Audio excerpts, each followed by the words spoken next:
मत विभाजन का शुद्धि के अध्ययन करेक्शन के आधार पर मत विभाजन का परिणाम इस प्रकार है।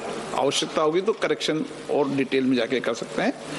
पक्ष में 251, विपक्ष में 185।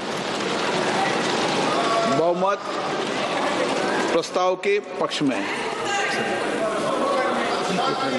माननीय मंत्री जी अब विधेयक पुनर्स्थापित करें।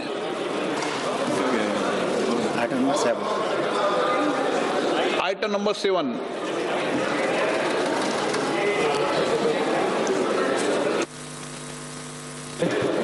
मैं आपकी अनुमति से विधेयक को पुनर्स्थापित करता हूं। आइटम नंबर 8 माननीय गृह मंत्री जी। महोदय, मैं प्रस्ताव करता हूं कि संघ राज्य क्षेत्र विधि संशोधन विधेयक 2026 पर विचार किया जाए। 1 मिनट, थोड़ा संशोधन करना पड़ेगा मुझे आइटम नंबर 7 को लेके। Item number 8।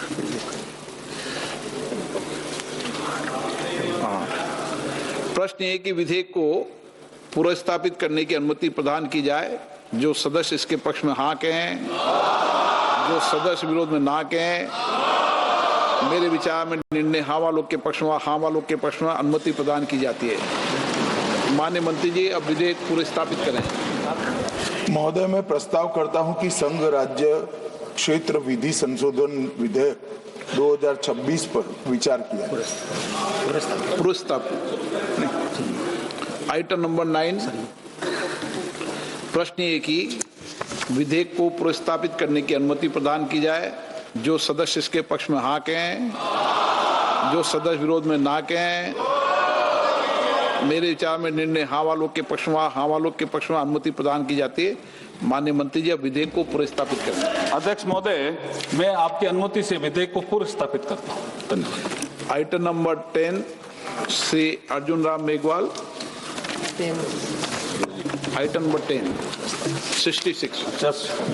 अध्यक्ष महोदय, with your kind permission, I move the following motion that this House do suspend the proviso to Rule 66 of the Rules of Procedure and Conduct of Business in Lok Sabha in its application to the motion for taking into consideration and passing of the Delimitation Bill 2026 and the Union Territories Laws Amendment Bill 2026. As much as these are dependent upon the Constitution's 131st Amendment Bill 2026. क्या वेणुगोपाल जी क्या This argument given by the Honourable Minister is completely against the rules. The rule is very clear. A bill which is dependent wholly or partly upon another bill pending before the House may be introduced in the House in anticipation of the passing of the bill in which it is dependent. Here one is the Constitution bill. Very clearly one is the Constitution bill. And other two is not a Constitution bill. Clubbing both together will not be a good practice, sir. Sir, we cannot allow it, sir. Therefore, there are consequences, sir. Just when the Constitution Amendment Bill is going to be defeated, then what is the point, sir? Therefore,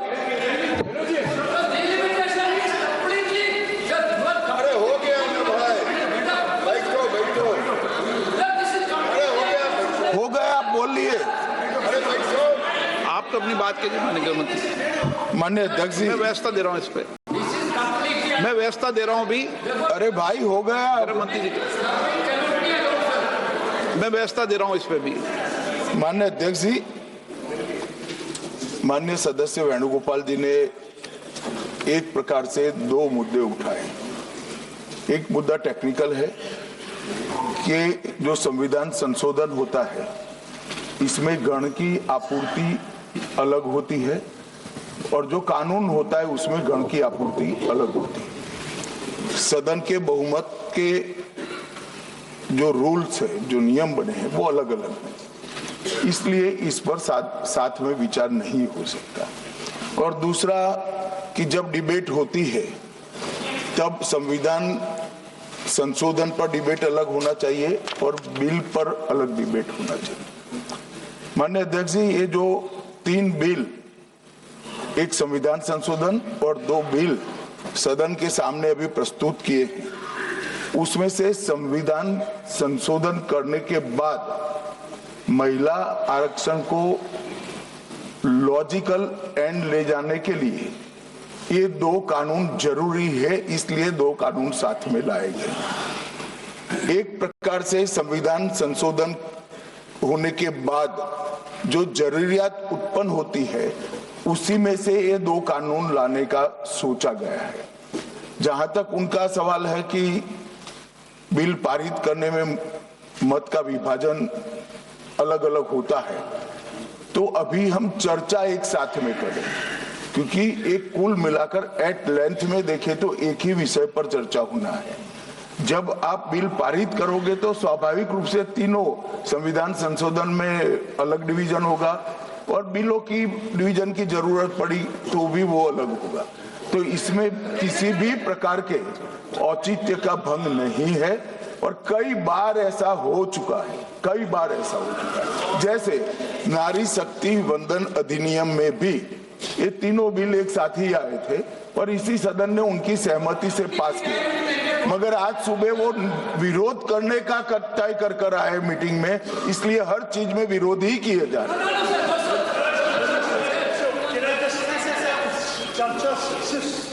चर्चा का सवाल नहीं, मैंने उनको allow थोड़ी किया है।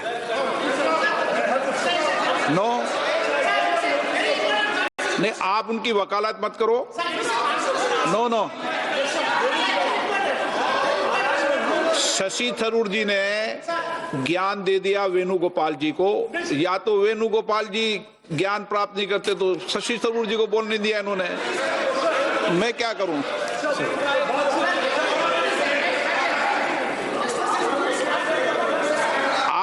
आपको बोलना है क्या? आप बोलो, ये राजा जी बोलो। Sir, there are 2 bills. One is constitutional bill. One is delimitation bill. It is a statutory bill, well within the domain and scope of the parliament. The constitutional bill has to go to the President of India, and this bill also, delimitation bill, has to go to the President assent. Sir, the delimitation bill, you have to see how the delimitation is going to happen. Consequentially, you have to amend the constitution. First of all, the first duty of the parliament is pass the delimitation bill, get the assent. Okay. Then consequently, constitution has to be amended. Cannot be kept together. That is the procedure. Go through the rules. हाँ, मैं 66 पे दे रहा हूँ direction, 66 पे direction दे रहा हूँ। No, 66 पे, चूंकि माननीय मंत्री महोदय ने इस नियम को शिथिल करने का प्रस्ताव रखा है, सभा द्वारा प्रस्ताव पारित करने के बाद सभा दोनों विधेयकों को एक साथ चर्चा कर सकती है। पूर्व में भी कई दृष्टांत हैं इसके, जो आप चाहेंगे तो सभी कार्यकाल के एक दृष्टांत को मैं सुना सकता हूं, लंबी सूची है। अभी फिलहाल में इस संविधान संशोधन 1:1 संशोधन और 2014 और नेशनल जुडिशरी अपॉइंटमेंट कमीशन 2000 के अंदर भी, और उसके पहले संविधान का 58वां संशोधन 1987, ऐसे बहुत सारे जनप्रतिनिधि विधेयक 1987, सबके कार्यकाल में अलग अलग समय पर ये परंपरा रही है। और सदन परंपराओं से भी चलता है, प्रक्रियाओं से भी चलता है, और नियमों में छूट देने की शिथिलता देने का अधिकार सदन ने स्पीकर को दे रखा है।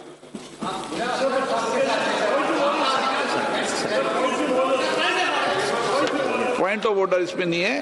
प्रश्न ये है कि माननीय मंत्री जी द्वारा प्रस्तुत प्रस्ताव को स्वीकृत किया जाए। जो सदस्य प्रस्ताव के पक्ष में हाँ कहें, जो सदस्य प्रस्ताव के विरोध में ना कहें। मेरे विचार में निर्णय हाँ वालों के पक्ष में हुआ, हाँ वालों के पक्ष में प्रस्ताव स्वीकृत हुआ। लॉबी खोल दी जाए। अब माननीय सदस्य सदन की मैं मत लेना चाहता हूं कि इस पे कितने घंटा चर्चा चाहते हैं आप।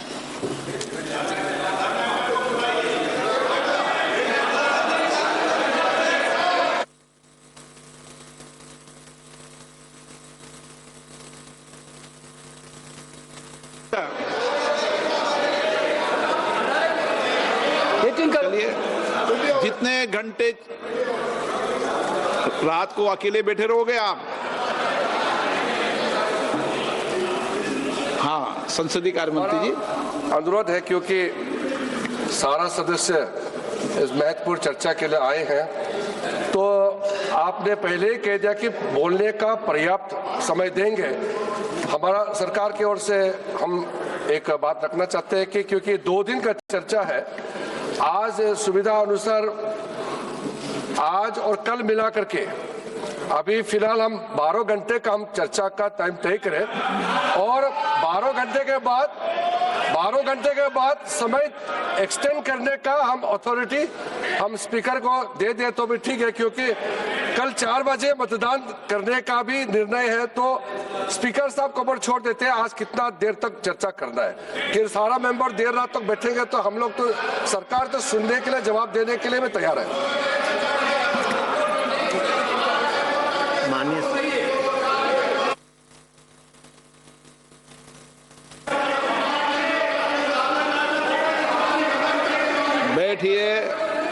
बैठिए। माननीय सदस्यगण, इन तीनों विधेयकों पर कल 4 बजे 17 तारीख को 4 बजे मतदान होगा। उसके पहले आज आपको लंबी चर्चा करनी पड़ेगी और 15-18 घंटे, जितना घंटा चाहेंगे आपको चर्चा का पर्याप्त अवसर देंगे। कमी नहीं रहेगी समय के पास, सबको समय देंगे। अभी तक माननीय सदस्य 3 घंटे में भी आप एक पार्टी के सदस्य हो और आपका समय 1 मिनट बैठता है। हर व्यक्ति ने हर विधेयक पर 6-6, 7-7 घंटे बोले हैं। ऐसा नहीं बोल सकते आप। कौन से विधेयक पर? हर विधेयक पे मैंने सबको पर्याप्त समय दिया है सदन के अंदर, हर विधेयक पर। 370 जब पारित हुआ था विधेयक का, जब गृह मंत्री ने आग्रह किया कि जितना समय देना दें, इस विधेयक पर भी सरकार और आपका मत भी यही है कि जितना देर चर्चा करना चाहें करें। ये महत्वपूर्ण विधेयक है, विधेयक महत्वपूर्ण संविधान संशोधन है, इसलिए व्यापक डिटेल चर्चा होनी चाहिए और इस पर 4 बजे मतदान होगा ताकि सबको जानकारी रहे। श्री अर्जुन राम मेघवाल जी। धन्यवाद अध्यक्ष महोदय।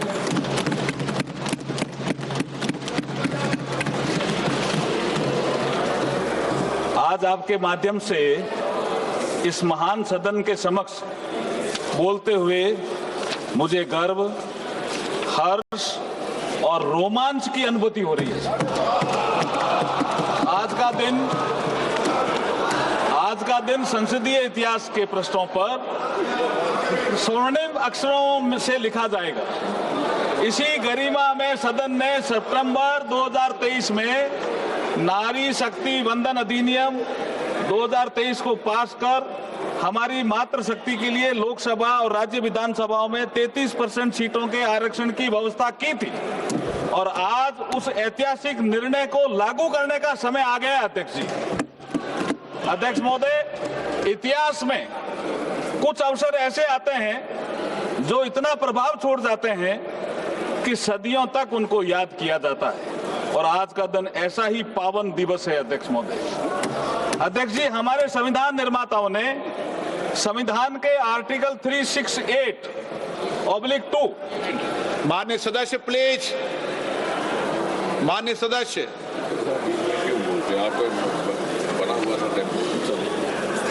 माननीय सदस्य, मैं आग्रह करता हूं कि अगर आप इस तरीके से उठेंगे तो मैं नामजद तरीके से बोलना पड़ेगा मुझे। प्लीज बैठिए, प्लीज माननीय सदस्य बैठिए। माननीय मंत्री जी महत्वपूर्ण संविधान संशोधन बोल रहे हैं, चलिए बैठिए। विशाल दा पाटिल, विशाल दा पाटिल, क्या तरीका, कई बार समझा दिया आपको। अगर आप व्यवस्था का पालन नहीं करेंगे तो आपको बोलने का मौका नहीं दिया जाएगा। माननीय अर्जुन मेघवाल जी। अध्यक्ष महोदय, जैसे आपने पहले कहा, मैंने शुरू कर दिया था, लेकिन जो आइटम आपने 10 नंबर रूल 66 में रिलैक्सेशन दिया, इसलिए मैं आपसे ये भी अनुरोध करता हूं कि जो अपना आइटम 11, 12 और 13 इन सब पे विचार करने के लिए एक साथ आप विचार करने की अनुमति हमें प्रदान करें।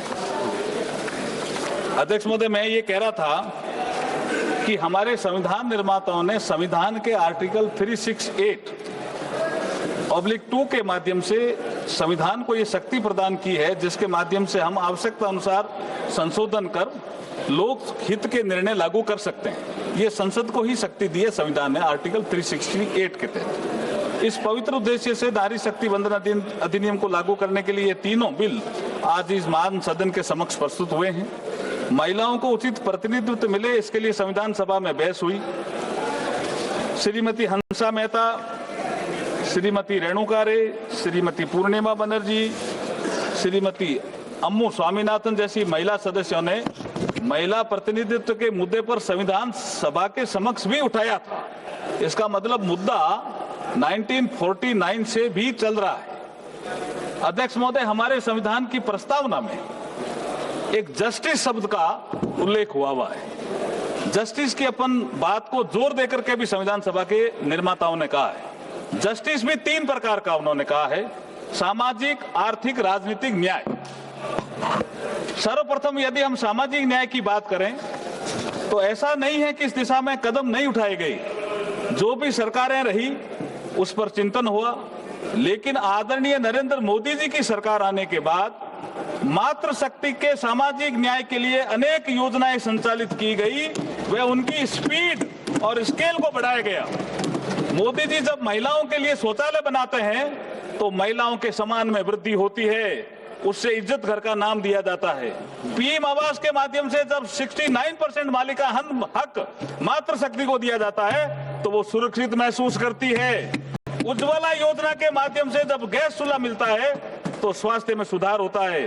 धुएं भरी रसोई से लेकर गरिमापूर्ण जीवन तक, यही हमारा सामाजिक न्याय, जिसकी कल्पना कभी बाबा साहब बी आर अम्बेडकर साहब ने की थी कि हमें नागरिकों को, समस्त नागरिकों को सामाजिक न्याय, आर्थिक न्याय, राजनीतिक न्याय देना होगा। प्रधानमंत्री मातृ वंदना योजना के माध्यम से जब गर्भवती महिला को पोषण मिलता है तो आने वाला भविष्य भी संवरता है। मैटरनिटी अवकाश को 12 सप्ताह से बढ़ाकर 26 सप्ताह किया जाता है तो पारिवारिक दायित्वों की पूर्ति का समय मिलता है। शस्त्र सेनाओं में महिलाओं को जब स्थायी कमीशन प्रदान करने से राष्ट्र सेवा में डिफेंस फोर्सेज का अभिन्न हिस्सा बनती है तो महिलाएं सशक्त होने का एहसास महसूस करती है। इसी प्रकार हम आर्थिक न्याय की बात करें, मैंने अभी तक सामाजिक न्याय की बात करी, अब मैं आर्थिक न्याय की बात करता हूं। अगर आर्थिक न्याय की बात करें तो योजनाएं पहले भी बनी, लेकिन जब मोदी जी आते हैं 2014 में तो इन योजनाओं के क्रियान्वयन में और परिणाम में विजिबल चेंज नजर आता है।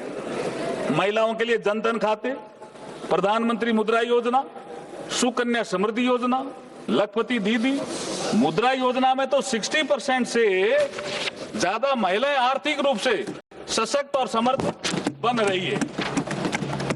तो सेल्फ हेल्प ग्रुप और स्टार्टअप के संचालन में स्वयं निर्णय प्रक्रिया में भागीदार बनकर आर्थिक योजना में सहभागिता दे रही है। अध्यक्ष महोदय, ये सब क्यों संभव हो पाया? ये ऐसे ही नहीं हुआ। ये उस दृढ़ इच्छा शक्ति और पवित्र भावना का परिणाम है जो आदरणीय नरेंद्र मोदी जी मातृशक्ति के लिए रखते हैं। इसलिए हम कहते हैं कि हमारे पास नियत भी है, नीति भी हो और मोदी जी जैसे सशक्त नेता भी हैं। अध्यक्ष महोदय, यदि हम राजनीतिक न्याय की बात करें, अभी मैंने सामाजिक न्याय की बात करी, आर्थिक न्याय की बात करी और राजनीतिक न्याय की बात, ये संविधान का जो हमारा प्रीएम्बल है उसी में उल्लेखित है। अध्यक्ष जी, पहला शब्द ही न्याय है। तो हम राजनीतिक न्याय की बात करें तो सर्वप्रथम हमारे संविधान निर्माता बाबा साहब भीमराव अंबेडकर जी ने महिलाओं को राइट टू वोट का अधिकार दिया। ये राजनीतिक न्याय है सर, जिसे उन्होंने यूनिवर्सल एडल्ट फ्रेंचाइज कहा। महिलाओं को राजनीतिक रूप से सक्रिय भागीदारी की ओर बड़ा कदम बढ़ाया। यूनिवर्सल एडल्ट फ्रेंचाइज को लेकर ऑल इंडिया वुमेन्स कॉन्फ्रेंस जो 1927 में, ये 100 साल का संघर्ष है सर, 1927 में पुणे में आयोजित हुई थी। 1931 तक सभी को वैक्स मताधिकार की मांग की गई थी, जिसे बाबा साहब भीमराव अंबेडकर जी द्वारा भारत के संविधान में साकार रूप दिया गया। राइट टू वोट महिलाओं को। बाबा साहब का कहना था, I quote, I measure the progress of a community by the degree of A progress which women have achieved. अर्थात मैं किसी समाज की प्रगति को महिलाओं की प्रगति से मापता हूं। माननीय अध्यक्ष जी, यहाँ एक विषय और उल्लेखनीय है कि जहां भारत में बाबा साहब ने आजादी के तुरंत बाद महिलाओं को समान मताधिकार उपलब्ध कराया, वहां दुनिया में, जो विकसित कही जाने वाली दुनिया में, लंबे समय तक महिलाओं को संघर्ष करना पड़ा। मैं इंग्लैंड का उदाहरण देता हूं, यूके का उदाहरण देता हूं अध्यक्ष जी, यूएस का। यूएस 1776 में आजाद हुआ, लेकिन महिलाओं को मताधिकार मिलने में कितने साल लगे? 144 वर्ष। और यूनाइटेड किंगडम, इसमें तो 1918 में महिलाओं को मताधिकार दिया, लेकिन लिमिटेड कर दिया कि जो महिलाएं 30 साल से उम्र के अधिक हो या जिनका पति प्रॉपर्टी से संबंधित क्वालिफिकेशन रखता हो, उसको दिया। और उसके 10 साल बाद 1928 में द इक्वल फ्रेंचाइज एक्ट के माध्यम से 21 वर्ष से अधिक आयु की महिलाओं को समान मताधिकार मिला। राइट टू रिप्रेजेंटेशन बाबा साहब का मूल वाक्य हुआ करता था। आज हमारे यशस्वी, तपस्वी, कर्मयोगी प्रधानमंत्री श्री नरेंद्र मोदी जी इसी दिशा में सोच रहे हैं। इसी कारण मातृशक्ति को नीति निर्माण में भागीदार बनाने के लिए महत्वपूर्ण बिल पेश हुए हैं। ये बिल महिलाओं के समान भागीदारी के पॉलिटिकल जस्टिस को पूरा करेगा। सर, आर्थिक न्याय, सामाजिक न्याय, राजनीतिक न्याय की बात प्रस्तावना में तो खूब कही गई है, लेकिन लोगों ने उसको लागू करने का प्रयास नहीं किया। अगर लागू करने का प्रयास किया तो आदरणीय नरेंद्र मोदी जी ने करने का प्रयास किया। अध्यक्ष महोदय, अब मैं आपकी अनुमति से बिल के प्रावधानों के विषय में सदन को थोड़ा अवगत कराना चाहता हूं। जब आजादी के 75 वर्ष के बाद अमृतकाल के युग में प्रधानमंत्री श्री नरेंद्र मोदी जी ने नए संसद भवन में पहले बिल के रूप में 18 से 21 सितंबर 2023 को विशेष सत्र के माध्यम से नारी शक्ति बंधन अधिनियम पारित करवाकर लोकसभा व विधानसभा में महिलाओं के 33% प्रतिनिधित्व को सुनिश्चित करके लोकतंत्र को पुष्पित व पल्लवित करने का अभिनव कार्य किया है।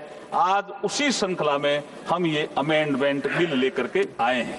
इसी संसद में 17वीं लोकसभा के दौरान 18 से 21 सितंबर 2023 को आयोजित विशेष सत्र में पारित की गई द कॉन्स्टिट्यूशन 106 अमेंडमेंट एक्ट, जिसको हम नारी शक्ति बंधन कहते हैं, और जिसको 28 सितंबर को राष्ट्रपति जी ने अनुमोदित किया। इसके माध्यम से संविधान के आर्टिकल 330 ए, 332 ए, 334 ए को इंसर्ट किया गया था तथा आर्टिकल 239 AA में अमेंडमेंट किया गया था, ताकि लोकसभा व राज्य विधानसभाओं तथा एनसीटी दिल्ली की असेंबली में भी लगभग 1/3 सीटें नारी शक्ति के लिए आरक्षित की जा सके। इस संबंध में सदन में चर्चा के दौरान विपक्ष में अन्य दलों के नेताओं ने अनुरोध किया था कि इस वुमेन रिजर्वेशन बिल का क्रियान्वयन जल्दी से जल्दी किया जाए। हालांकि जो प्रोविजन 2023 के संविधान संशोधन में किए गए थे, उसके अनुसार ये महिला आरक्षण तभी ऑपरेटिव होना प्रस्तावित था जब इस एक्ट के लागू होने के बाद पहली रिलेवेंट सेंसस 2026 की जनगणना के आधार पर डिलिमिटेशन एक्सरसाइज को पूरा किया जाए। दूसरे शब्दों में कहा जाए तो महिलाओं के लिए आरक्षण तब तक लागू नहीं किया जा सकता था जब तक 2026 के बाद प्रकाशित होने वाली सेंसस फिगर के आधार पर डिलिमिटेशन एक्सरसाइज नहीं की जाती। अगली सेंसस और उसके बाद की डिलिमिटेशन प्रक्रिया में अभी पर्याप्त समय लगेगा, जिससे वुमन की इफेक्टिव पार्टिसिपेशन में डिले होगा। इसलिए अध्यक्ष जी, आज जो हम ये अमेंडमेंट लेकर के आ रहे हैं, उनका मूल उद्देश्य लोकसभा, राज्य विधानसभाओं में महिलाओं के लिए 33% सीटें जो आरक्षित करने संबंधी प्रावधानों को लागू करने के उद्देश्य से हैं। इसके लिए संविधान के आर्टिकल 55, आर्टिकल 81, 82, 172, 330, 332 और 33A में संशोधन का प्रस्ताव है, जो बिल में साफ साफ उल्लेखित है। The constitution 106 amendment act 2023 Lok Sabha तथा विधानसभा महिलाओं के लिए लगभग 1 सीटों का रिजर्वेशन, जिसमें SC/ST भी शामिल हैं, प्रदान किया गया है। ये उल्लेखनीय है कि सरकार का उद्देश्य महिलाओं के लिए आरक्षित सीटों का वर्तमान में उपलब्ध सीटों के अतिरिक्त इन एडिशन टू और ओवर एंड अबव रखना है, न कि वर्तमान अलोकेशन ऑफ सीट को प्रभावित करना। यहाँ यह भी उल्लेखनीय है कि महिला सीटों हेतु किया जा रहा आरक्षण हॉरिजेंटल यानी कुल सीटों में से 33% होने के साथ साथ वर्टिकल भी है, अर्थात SC और ST के लिए रिजर्व सीटों में भी 33% सीटें महिलाओं की भागीदारी सुनिश्चित करेगा। पूरे देश में एक समान और न्याय संगत तरीके से महिलाओं के लिए 1/3 सीटों के रिजर्वेशन को प्रभावी बनाने के लिए ये आवश्यक होगा कि लोकसभा में वर्तमान सीटों के अतिरिक्त कुल सीटों की संख्या में समान रूप से 50% की वृद्धि की जाए। लोकसभा की वर्तमान सीटों में 50% की वृद्धि की जाती है तो सदन की नई स्ट्रेंथ 815 सदस्यों की होगी। इसमें से 272 सीटें महिलाओं के लिए आरक्षित होगी, जो कुल 815 सीटों का 1/3 है। तो ये सिंपल सा एक फॉर्मूला है और इसमें सबको कोई नुकसान नहीं हो रहा है, किसी भी पुरुष वर्ग को भी नुकसान नहीं हो रहा है और किसी राज्य को कोई नुकसान नहीं हो रहा। जो ताकत इस राज्य की है उतनी ही ताकत आने वाले समय में रहेगी। वर्ष 2011 की सेंसस के जनसंख्या के आंकड़ों के संबंध में यही उपलब्ध नवीनतम सेंसस फिगर है और वर्ष 25 में अधिसूचित वर्तमान जनगणना प्रक्रिया के परिणाम किसी भी स्थिति में 2027 के उत्तरार्ध या 28 के प्रारंभ से पहले उपलब्ध नहीं होंगे। 2011 की जनगणना का उपयोग रीएडजस्टमेंट या डिवीजन ऑफ टेरिटोरियल कॉन्स्टिट्यूएंसी तथा SC/ST के लिए सीटों के एलोकेशन के लिए किया जाएगा। ये हमने हमारा जो उद्देश्य है बिल का उसमें भी लिखा है। आज इस ऐतिहासिक अवसर पर मैं देश के पूर्व राष्ट्रपति मिसाइल मैन, करोड़ों युवाओं के प्रेरणा स्रोत भारत रत्न डॉक्टर अब्दुल कलाम साहब को भी याद करना चाहूंगा। जब 3 अक्टूबर 2005 को कलकत्ता, मद्रास और मुंबई विश्वविद्यालय के कंबाइंड इनॉग्रल एड्रेस के दौरान जब मुंबई यूनिवर्सिटी के एक छात्रा ने APJ अब्दुल कलाम साहब को पूछा, इंडियन पॉलिटिक्स में महिलाओं की भागीदारी को लेकर के एक सवाल किया। अध्यक्ष जी, आपकी अनुमति हो तो वो सवाल मैं पढ़ जाता हूं। एक महिला ने, लड़की ने पूछा, what is the future of woman in Indian politics when all the political parties are opposing the women's bill? ये सवाल पूछा। APJ अब्दुल कलाम साहब ने क्या जवाब दिया? Definitely the reservation of 33% short will come. It is only a matter of time. Success generally does not come without encountering problem. This is what women have to do collectively for getting the bill passed. ये समय आज आ गया है। APJ Abdul Kalam साहब ने उस समय कहा समय आएगा, वो आ गया और ये समय आ गया। नरेंद्र मोदी जी के नेतृत्व में ये सदन इसको पास कर रहे हैं। इसी श्रृंखला में वो ये भी कहते हैं sir, if women get into the assembly, they would bring some order. We can also hope to see development politics instead of political politics if more women enter the seat. ये APJ अब्दुल कलाम साहब का भी सपना था जो आज नरेंद्र मोदी जी पूरा कर रहे हैं। विधायिका में नारी शक्ति का बढ़ता प्रतिनिधित्व हमें डेवलपमेंट में और निर्णय प्रक्रिया में भागीदार महिलाओं को बनाएंगे तो हमें इसका देश को लाभ होगा। आज मैं बड़ी विनम्रता के साथ ये कहना चाहता हूं कि प्रधानमंत्री श्री नरेंद्र मोदी जी के नेतृत्व में कलाम साहब के इस विजन को ही चरितार्थ करने का ऐतिहासिक कार्य संपन्न किया जा रहा है। अध्यक्ष महोदय, मैं इस अवसर पर भारत के प्रथम उप प्रधानमंत्री और गृह मंत्री लौह पुरुष सरदार वल्लभ भाई पटेल जी का भी स्मरण करना चाहूंगा, जिन्होंने लगभग 100 वर्ष पूर्व अहमदाबाद नगर पालिका के अध्यक्ष रहते हुए महिला आरक्षण की बात कही थी। सरदार पटेल साहब को भी मैं नमन करना चाहता हूं। अध्यक्ष महोदय, महिलाओं को लोकसभा तथा राज्य विधानसभा में आरक्षण देने संबंधी विषय बहुत लंबे समय से पेंडिंग था। 1975 में भारत में महिलाओं की स्थिति पर बनी एक समिति ने महिलाओं के घटते राजनीतिक प्रतिनिधित्व पर कमेंट किया था। 1988-2000 के नेशनल पर्सपेक्टिव प्लान में भी सभी चुने हुए निकाय में महिलाओं के लिए 30% आरक्षण की सिफारिश की थी। 13वां संशोधन भी आया, लेकिन लोकसभा और विधानसभा में ये महिलाओं का रिजर्वेशन का काम आगे नहीं बढ़ा। अध्यक्ष महोदय, यहां तक महिला आरक्षण का बिल का सवाल है। सर्वप्रथम ये बिल 12 सितंबर 1996 को श्री HD देवेगौड़ा साहब की सरकार के समय संविधान का 81वां संविधान संशोधन लोकसभा में पेश किया गया। बहस के बाद इसे गीता मुखर्जी की अध्यक्षता वाली संयुक्त संसदीय समिति को सौंप दिया गया। गीता मुखर्जी कमेटी ने 9 दिसंबर 1996 को अपनी रिपोर्ट सौंपी, परंतु 1996 में 11वीं लोकसभा के खत्म होने के साथ ही ये बिल खत्म हो गया। इस दिशा में अगला प्रयास आदरणीय श्री अटल बिहारी वाजपेयी जी की सरकार में 14 दिसंबर 1998 को संविधान के 84वें संविधान संशोधन विधेयक 1998 में पेश किया गया, परंतु 12वीं लोकसभा के खत्म होते ही ये प्रयास भी समाप्त हो गया। अटल बिहारी वाजपेयी जी की अगली सरकार 13वीं लोकसभा में 23 दिसंबर 1999 को संविधान का 85वां संशोधन विधेयक 99 में पेश किया गया, परंतु राजनीतिक पार्टियों के बीच सहमति न बनने के कारण आगे नहीं बढ़ सका। इसी श्रृंखला में अगला महत्वपूर्ण प्रयास डॉक्टर मनमोहन सिंह जी की सरकार द्वारा संविधान में 108वां संशोधन विधेयक 2008 6 मई 2008 को राज्यसभा में प्रस्तुत किया गया।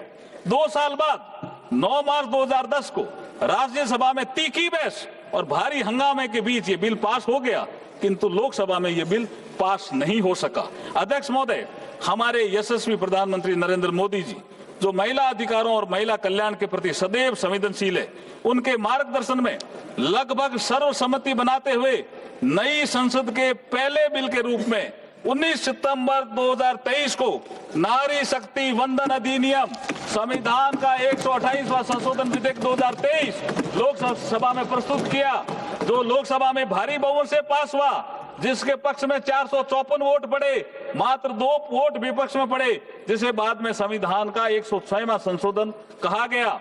2023 के तौर पर यह लागू हुआ, ये 2023 के लागू किया गया। अगले ही दिन 20 सितंबर 2023 को राज्यसभा में 2014 वोटों के साथ बिना किसी विरोध के ये बिल पास हो किया गया। 28 दिसंबर को भारत की पहली आदिवासी महिला राष्ट्रपति माननीय श्रीमती द्रौपदी मुर्मू जी के द्वारा इसे मंजूरी प्रदान की गई। अध्यक्ष महोदय, 4 दशकों के लंबे अंतराल के बाद माननीय प्रधानमंत्री जी के नेतृत्व में महिलाओं के लिए लोकसभा राज्य विधानसभाओं में 1/3 सीटों के आरक्षण की व्यवस्था सुनिश्चित हो पाई। आज हम इस संविधान 131वें संविधान संशोधन विधेयक 2026 के माध्यम से इसे इस महान सदन के समक्ष साकार रूप देने जा रहे हैं। इस पूरे विश्व में, इससे पूरे विश्व में भारत और भारतीयता का शाश्वत संदेश का प्रचार करने वाले यहाँ स्वामी विवेकानंद जी का कोट भी मैं आपको कहना चाहता हूं। स्वामी विवेकानंद जी ने एक मातृ शक्ति के उत्थान का संदेश देते हुए कहा, there is a no chance, sir ये बहुत ही महत्वपूर्ण है, मैं कोट करना चाहता हूं, there is a no chance for the welfare of a world unless the condition of woman is improved. It is not possible for a bird to fly only one wing. तो हम 2 पंखों से उड़ना चाहते हैं साहब, ये नरेंद्र मोदी जी का सपना है। मुझे विश्वास है कि ऐतिहासिक संविधान संशोधन के लागू होने से भारत, जिसे कभी वैभव भारत के नाम से भारत को जाना जाता था, हमारे विधायिका में भागीदारिता बढ़ेगी और भारत विकसित भारत बनेगा। तमिल भाषा के महाकवि सुब्रमण्यम भारती ने भी स्वतंत्र, शिक्षित, आत्मनिर्भर और शक्तिशाली नारी की कल्पना करते हुए अपनी कविताओं के माध्यम से बताया कि महिलाएं केवल घर तक सीमित नहीं है, वे निर्णय लेने, कानून बनाने, वे शासन करने में सक्षम है, वे निडर, जागरूक और प्रगतिशील है, जो समाज को आगे बढ़ाती है। अध्यक्ष महोदय, मैं बड़े ही विनम्र भाव के साथ और गर्व के साथ ये कहना चाहूंगा कि वैदिक काल से हमारी आधुनिक काल तक जब जब मातृशक्ति को नेतृत्व करने का अवसर मिला है, तब तब उन्होंने अपनी प्रतिभा, योग्यता और क्षमता से अपना आप को सिद्ध किया है। वैदिक काल में यदि हम देखें तो गार्गी, मैत्रेय, घोषा, अपाला, लोकपुत्रा जैसी अनेक विदुषी महिलाओं का जिक्र मिलता है। कालांतर में हमें ऐसी अनेक महिलाओं का भी जिक्र मिलता है जिन्होंने शासक के रूप में अपनी प्रतिभा का परिचय दिया। रानी नागनिका, कश्मीर की रानी दिद्या और रानी रुद्रमा देवी, रानी दुर्गावती और रानी लक्ष्मीबाई और रानी अहिल्याबाई होलकर जैसी अनेक ऐसी रानियों का उल्लेख मिलता है। सामाजिक सुधार की दृष्टि से देखें तो सावित्रीबाई फुले, रमाबाई जैसी महिलाओं का उल्लेख मिलता है, जिन्होंने महिला शिक्षा के क्षेत्र में महत्वपूर्ण भूमिका निभाई। औपनिवेशिक काल में आजादी के संघर्ष में भी महिला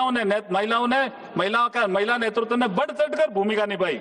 हम सरोजिनी नायडू की बात कर सकते हैं, कस्तूरबा गांधी, अरुणा आसफ अली, उषा मेहता, भीखाजी कामा, मातंगनी हाजरा, रानी गैडिनल्यू जैसी अनेक महिलाओं का नाम गर्व के साथ ले सकते हैं। अध्यक्ष महोदय, संविधान सभा में भी 15 विद्वान महिलाओं का योगदान संविधान निर्माण में रहा था। मैं उनको भी आज सदन के माध्यम से सत नमन करना चाहता हूँ। उन सभी महिलाओं का नाम लेना चाहूंगा, अम्मू स्वामीनाथन, दक्षिणायनी वेलायुधन, बेगम एजाज रसूल, दुर्गाबाई देशमुख, हंसा मेहता, कमला चौधरी, लीला रॉय, मालती चौधरी, पूर्णिमा बनर्जी, राजकुमारी अमृत कौर, रेणुका रे, सरोजिनी नायडू, सुचिता कृपलानी और विजय लक्ष्मी पंडित। अध्यक्ष जी, ये अमृतकाल की बेला है। हमारे यशस्वी प्रधानमंत्री जी ने 2047 तक भारत को विकसित राष्ट्र बनाने का लक्ष्य रखा है। 2047 में जब भारत की आजादी के 100 वर्ष पूरे होने पर विकसित भारत का उत्सव मनाया जाएगा, तब उसमें महिलाओं की भूमिका अग्रणी रहने वाली है। इसलिए मैं आज इस सदन के समक्ष सभी माननीय सदस्यों से ये निवेदन करता हूं कि इस बिल को सर्वसम्मति से पास कर हमारी मातृशक्ति को उनका अधिकार दिलाने के लिए अपना योगदान दें। अध्यक्ष महोदय, भारत के संविधान की प्रस्तावना में जो पहला शब्द we the people of India, अर्थात हम भारत के लोग को कोट करते हुए उनको कहना चाहता हूं, सबको, आपको, हम भारत के लोग, क्योंकि भारत के लोगों ने हमें यहां चुन करके भेजा है। हम भारत के लोग, बन रहा है ऐसा सुखद संयोग, बनेगा विकसित राष्ट्र, बढ़ेगा सब में परस्पर सहयोग, हर आंगन से संसद तक होगी नारी की भागीदारी, हर निर्णय में उसकी भी होगी पूरी जिम्मेदारी, ऐसा होगा सुपुल सहयोग, हम भारत के लोग, ऐसा बन रहा सुपुल सहयोग। आइए हम सब मिलकर दलों से ऊपर उठकर मातृशक्ति को सम्मान देने वाली नारी शक्ति को उसका अधिकार देने वाले इन बिलों का सर्वसम्मति से समर्थन करें और नारी शक्ति को समृद्ध बनाएं। लास्ट में अध्यक्ष जी, अंत में मैं अपनी कुछ पंक्तियां, मेरी भी कुछ पंक्तियां रहती है, मेरी अपनी कुछ पंक्तियों के माध्यम से नारी शक्ति के प्रति, मैं लेखक भी हूं सर। मैंने किताब तो मेरी पत्नी पे ही लिखी है ना, एक सफर हम सफर के साथ। लेखक मैं हूं, सब्जेक्ट मेरी पत्नी है, तो मैं कवि भी हूं। तो नारी शक्ति के प्रति अपनी भावना व्यक्त करते हुए अपनी वाणी को विराम दूंगा। लेकिन भावना क्या है, ये बहुत शानदार है सर। हमारी आन है नारी और हमारी शान है नारी, विकसित हो रहे भारत की ये पहचान है नारी। अमृतकाल का उत्सव है, शक्ति समान का उत्सव है, पूरा विश्व देखेगा आज नारी उत्थान का उत्सव। निर्णय की प्रक्रिया में बनेगी अब ये सहभागी, बहुत लंबी तपस्या से अब ये आशा जागी। इन्हें आकाश छूने दो, इन्हें आकाश छूने दो, ना इनकी राहों को रोको, बुलाओ इनको संसद में, महक उठे फुलवारी। आज हमारी आन है नारी, हमारी शान है नारी, विकसित हो रहे भारत की पहचान है नारी। अध्यक्ष जी, बहुत बहुत धन्यवाद, आपने बोलने का अवसर दिया, बहुत बहुत आभार, धन्यवाद। आप टोकोगे तो एक कविता और सुननी पड़ेगी।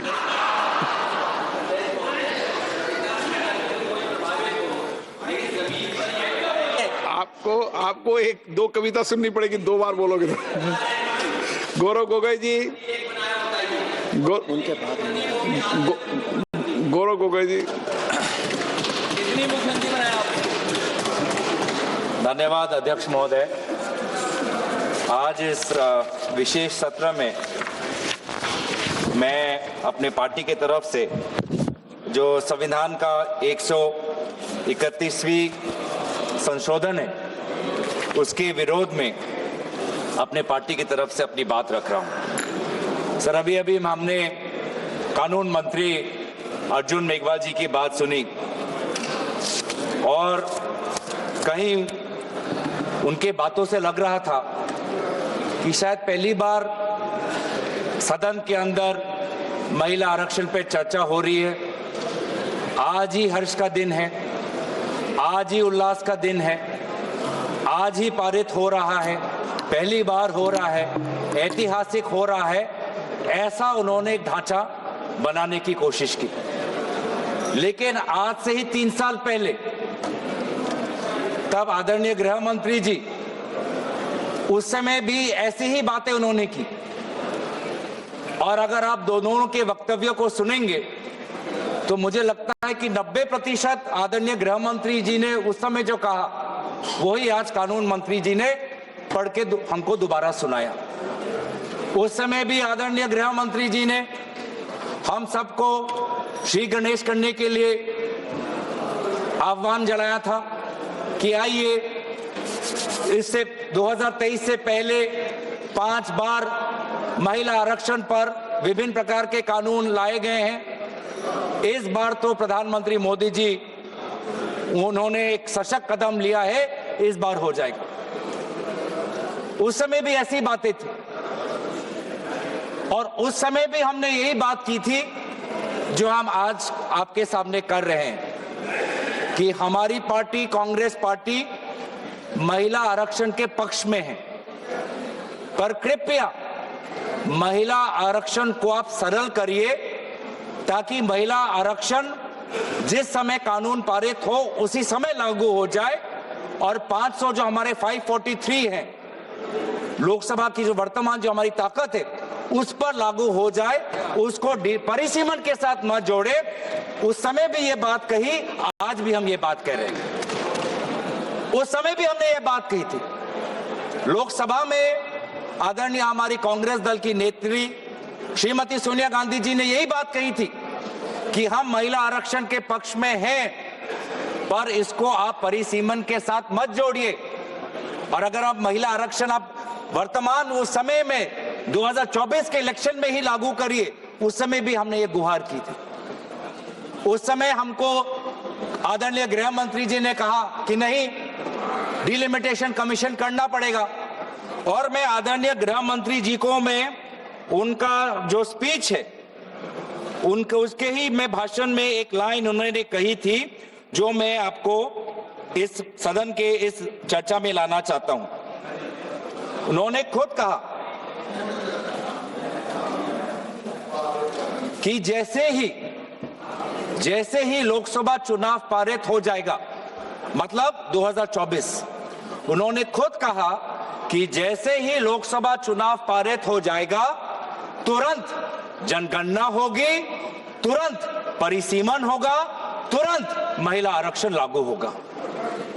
अब 3 साल में ऐसी क्या बात बिगड़ गई? 3 साल में ऐसा क्या बदलाव आया कि लोकसभा चुनाव के बाद बस 2 साल ही हुए हैं और अगर आप इस विधेयक के statement of objects and reasons पढ़े तो खुद आज सरकार यह कह रही है कि जो अगला जनगणना होगा, जो अगला परिसीमन होगा, उसमें काफी समय होगा, काफी समय लगेगा और काफी उसमें डिले होगा। ये दोनों बात अलग है। स्वयं 3 साल पहले गृह मंत्री अमित शाह जी ने सदन में परिसीमन और जनगणना को महिला आरक्षण के साथ जोड़ते हुए हम सबको आश्वासन दिया कि जैसे ही अगली सरकार आएगी तुरंत जनगणना होगी, तुरंत परिसीमन होगा। और आज भी ये कह रहे हैं कि परिसीमन का जनगणना का काम शुरू हो गया। अभी कुछ समय पहले आदरणीय गृह मंत्री अमित शाह जी ने कहा कि घरों की संख्या शुरुआत हो गई, घरों की संख्या कितनी है शुरुआत हो गई और फिर व्यक्तिगत जनगणना उसकी शुरुआत होगी। तो क्यों आपने ही बिल में कह रहे हैं कि अगला जनगणना, अगला डिलिमिटेशन एक्सरसाइज में काफी समय लगेगा? तो इसका हम क्या समझे? इसका हम ये समझ सकते हैं कि कहीं ना कहीं आप वास्तविक रूप से महिला आरक्षण के पक्ष में नहीं हो। आप बार बार महिला आरक्षण में विभिन्न प्रकार के अटकलें ला रहे हो ताकि महिला आरक्षण को और पीछे किया जाए और बाद में हो। जो बात आसानी से हो सकती है, जो बात सरलता से हो सकती है, उसमें आप बार बार पेचीदा अटकलें लाके उसमें आप विलंब ला रहे हो। तभी आप 2023 में अगर आप हमारी बात सुनते तो 2024 में महिला आरक्षण आ जाता। और आज भी हम कह रहे हैं कि इस महिला आरक्षण को आप परिसीमन के साथ मत जोड़ो, महिला आरक्षण लाओ। वर्तमान में जो हमारी ताकत है 543, उसी पे आप लागू करो, हम पूरा आपका समर्थन करेंगे। 2029 में लाना चाहते हो कृपया लाइए, पर जो बात आपकी, जो हर बात में आप जो राजनीति करते हो, सिंबोलिज्म की पॉलिटिक्स जो करते हो, ये साफ साफ इस आपके इस बिल में, तीनों बिल में दिख रहा है कि ये आपका महिला आरक्षण लाने का बिल नहीं है, ये देश को बैकडोर के द्वारा परिसीमन करने का ये बिल है। ये आपकी मंशा है। महिला आरक्षण बिल नहीं है, ये हम परिसीमन की आपकी ये मंशा है, उस पे आप महिला आरक्षण का आपने एक लेबल लगा दिया है, ढांचा लगा दिया। कितनी दुख की बात है, कितनी शर्म की बात है कि अब महिला आरक्षण को ही आप ये ढांचा मिला, महिला आरक्षण ही आपका सुरक्षा कवच बना आपकी राजनीतिक मंशा को छुपाने के लिए, और कोई आपको विधेयक नहीं मिला। मतलब आपकी ही मंशा नहीं है। और दूसरी बात यह है कि विलंब क्यों? पहली बात तो शंका इस बात पे उठती है कि आप महिला आरक्षण के पक्ष में नहीं हो, नहीं तो आप तुरंत लेके आ जाते। और दूसरा जो शंका मन में पैदा होता है कि आप जाति जनगणना के पक्ष में नहीं हो, क्योंकि 2023 और 2026 के बीच में एक ही अंतर आया है। 2023 में भी आपकी सरकार, 26 में भी लोगों ने आपकी सरकार लेके आए हैं। 2023 में आपने कहा कि जनगणना होगी, परिसीमन होगा, फिर महिला आरक्षण होगी, और आज आप कह रहे हैं कि नहीं, जनगणना से पहले हमको महिला आरक्षण लाने की कोशिश करना चाहिए।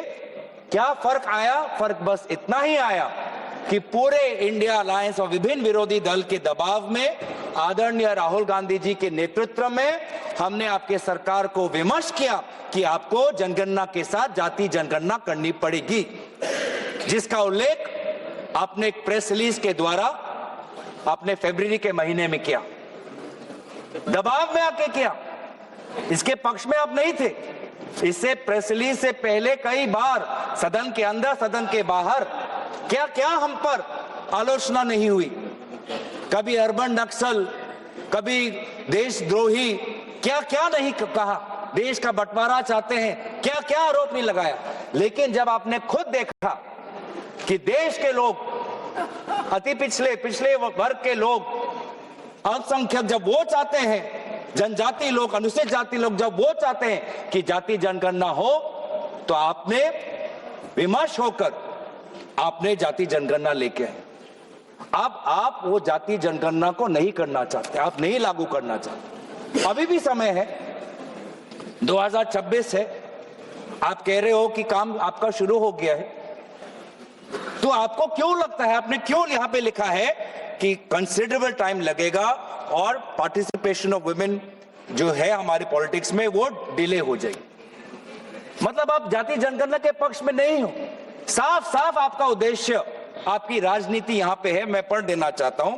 The next census and consequential delimitation exercise thereafter will take considerable time and thus delay the effective and dedicated participation of women in our democratic polity. Hence, the objective of the proposed bill is to operationalize 1/3 reservation for women through a delimitation exercise to be undertaken on the basis of the population figures of the latest published census. ये क्या तरीका है कि महिला आरक्षण को लागू करने के लिए आप एक डिलिमिटेशन को बुलडोज कर रहे हो, आप डिलिमिटेशन। आप जो ये बिल में आप जो ये संख्या लाए हो क्लॉज 3 में कि आर्टिकल 81 ऑफ कॉन्स्टिट्यूशन में संशोधन आना चाहिए कि 815 मेंबर्स आने चाहिए, कहां से आया ये संख्या किसने निर्धारित किया? सरकार। और इसीलिए तो हम इस बिल का विरोध कर रहे हैं कि आज सरकार अपने आप, जो संविधान में लिखा हुआ है कि जो अगला सेंसस होगा 2026, उसके बाद डिलिमिटेशन होगा, आज सरकार ने वो संविधान का पूरा आर्टिकल 81 को खत्म करके खुद अपने आप को ताकत दे रहा है कि नहीं, सेंसस के लिए नहीं हमको रुकना, और अपने आप हमने चुन लिया कि 815 करना है। ये संख्या कहां से आया? नागपुर से आया? किसी शाखा से आया? कहां से आया? कोई सरकारी दस्तावेज, कोई पार्लियामेंट्री पेपर, कोई पार्लियामेंट्री कमेटी की रिपोर्ट, कहां से आया 815 नंबर? क्या आसमान से टपक गया? कहां से आया? यही तो हम जानना चाहिए। इसलिए तो हम कह रहे हैं कि सरकार के पास इस विधेयक को इंट्रोड्यूस करने की लेजिस्लेटिव कॉम्पिटेंस है ही नहीं, कि वो सरकार अपने आप कैसे तय कर ले कि पार्लियामेंट की, सदन की संख्या कितनी बढ़नी चाहिए। अपने आप, बिना सेंसस के। तो बार बार ये हमको पता चलता है कि आप डिलिमिटेशन को एक राजनीतिक अस्त्र के रूप से, आप इसको एक हथियार के रूप से आप इसको व्यवहार करना चाहते हैं, जो मंशा नहीं थी। जो हमारे संविधान के निर्माता थे, डिलिमिटेशन किसी राजनीतिक दल के राजनीतिक हथियार के रूप में निर्माण करना उनका मंशा नहीं था। डिलिमिटेशन की मंशा क्या थी कि जैसे जैसे जनसंख्या बढ़ेगी, प्रशासन के लिए, सुशासन के लिए हम अपने डिलिमिटेशन अपने विधानसभाओं का, लोकसभा क्षेत्रों का ऐसा करें ताकि लोगों को प्रशासनिक सुविधा मिले, ताकि सुशासन सुचारू रूप से हो। इस उद्देश्य से डिलिमिटेशन हुआ था। लेकिन हमने देखा है कि इस सरकार के द्वारा किस प्रकार से डिलिमिटेशन को, किस प्रकार से एक निजी और काफी निम्न स्तर की राजनीतिक अस्त्र इसको बनाया गया है। मैं दो प्रदेशों का उदाहरण देना चाहता हूं कि कैसे आज डिलिमिटेशन का व्यवहार किया जा रहा है। एक जम्मू कश्मीर, दूसरा असम, दोनों प्रदेशों में डिलिमिटेशन, दोनों प्रदेशों में। और एक में क्या हुआ, जम्मू कश्मीर के जब आपने परिसीमन की तो वहां पे आपने डिलिमिटेशन कमीशन बैठाई और वहां पर आपने सेंसस, कौन से सेंसस का आपने इस्तेमाल किया, 2011 का। और दूसरे तरफ आपने असम में परिसीमन की, वहां पर परिसीमन की दायित्व खुद केंद्र चुनाव आयोग ने ले ली और वहां पर परिसीमन के सेंसस के आधार पर हुआ 2001 पर। आप सोच समझ सकते हो कि भारत में 21वीं सदी में 2022 से 2023 में लगभग वो 1-1.5 वर्ष के कार्यकाल में भारत के दो प्रदेशों में परिसीमन हो रहा है। एक 2011 के सेंसस के आधार पर, एक 2001 के आधार पर, एक जगह डिलिमिटेशन कमीशन, एक जगह चुनाव आयोग। तो साफ साफ पता चलता है कि ये डिलिमिटेशन किसी प्रकार से नागरिकों को, आम नागरिकों को सुविधा देने के लिए नहीं, डिलिमिटेशन बस आप अपने राजनीतिक सत्ता को और मजबूत करने के लिए, अपने राजनीतिक जड़ों को मजबूत करने के लिए आप इसका इस्तेमाल कर रहे हैं। डिलिमिटेशन का तात्पर्य क्या था कि हर जो क्षेत्र हो, चाहे लोकसभा क्षेत्र हो, चाहे विधानसभा क्षेत्र हो, उसकी जनसंख्या लगभग समान होनी चाहिए। मैं बताऊं असम में क्या हुआ। असम में एक लोकसभा है 14 लाख लोगों का और एक लोकसभा है 26 लाख लोगों का। 26 लाख लोगों का। ये किसकी सुविधा देख रहे हो? किसकी सुविधा देख रहे हो? आम नागरिकों की तो नहीं हो सकती, क्योंकि वो 26 लाख का लोकसभा क्षेत्र इतना बड़ा है, वो किसी प्रकार से, किसी ना प्रशासनिक रूप से ना सुशासन के रूप से वो किसी का फायदेमंद हो सकता है। ऐसा डिलिमिटेशन हुआ है सर कि एक विधानसभा में कहीं 4 जिला परिषद और कहीं 2 जिला परिषद। ऐसा डिलिमिटेशन हुआ है कि एक पंचायत में 10 वार्ड, 2 वार्ड एक विधानसभा में, 3 वार्ड दूसरे विधानसभा में, 3 वार्ड चौथे विधानसभा में। यह है परिसीमन। और अफसोस की बात, इसको हम चैलेंज नहीं कर सकते। और यही जो आज इस प्रकार को अमेरिका में कहते हैं जेरीमैंडरिंग,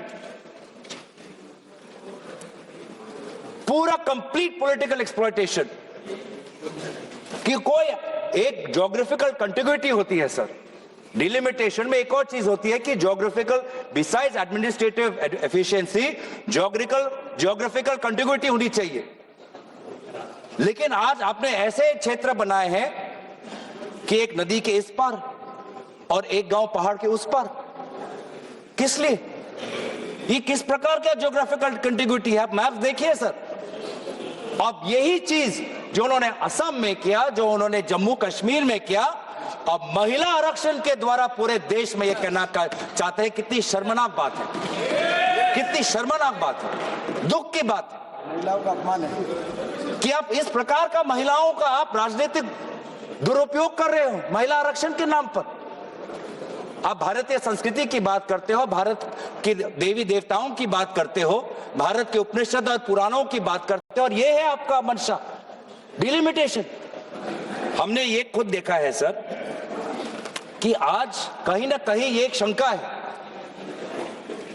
कि एक, आप महिला आरक्षण के पक्ष में नहीं हो, शंका दूसरा कि आप जाति जनगणना के पक्ष में नहीं हो, शंका तीसरा कि आप डिलिमिटेशन नागरिकों के हित में नहीं, डिलिमिटेशन खुद के हित में करते हो, ये भी तीसरा शंका है। और चौथी शंका ये है कि आप संविधान को आप धीरे धीरे आप कमजोर कर रहे हो। संविधान के आर्टिकल 81 में खुद लिखा है कि जो सेंसस, अगला जो सेंसस होगा उसके आधार पर 2026 का उल्लेख वहां पर है संविधान पर। संविधान में उल्लेखित है आर्टिकल 81 में कि 2026 में जो सेंसस होगा, उस जो सेंसस जब पब्लिश होगा तो उसके आधार पर हम आगे बढ़ेंगे, डिलिमिटेशन होगा। अब आज आप इस महिला आरक्षण के बिल के द्वारा आप संविधान को भी कमजोर कर रहे हो। जो 2026 की जो बात आर्टिकल 81 में है, आप उसको भी आप कमजोर करके कह रहे हो कि जब सदन कोई कानून लाएगा तब उस कानून में जिस सेंसस की बात होगी उस सेंसस के आधार पर हम परिसीमन करेंगे। मतलब जो बात संविधान में लिखी है, जिस बात को चाहे किसी दल की सरकार आए उस बात को अमल करना है, आपने उस संवैधानिक सुरक्षा को कमजोर कर आपने एक ऐसा कानून लाना चाहते हो कि सदन में जिसकी ताकत, सदन में जिसकी बल, वो निर्धारित करेगा कि किस सेंसस के आधार पर परिसीमन हो। तो किस प्रकार से संविधान के पक्ष में हो? ये बिल महिला विरोधी है, ये बिल जाति जनगणना विरोधी है, ये बिल संविधान विरोधी है, ये बिल जो हमारे पूरे प्रदेश का, पूरे देश का जो फेडरल स्ट्रक्चर है उसके विरोध, फेडरल स्ट्रक्चर के विरोध। सर, हमारे अध्यक्ष महोदय,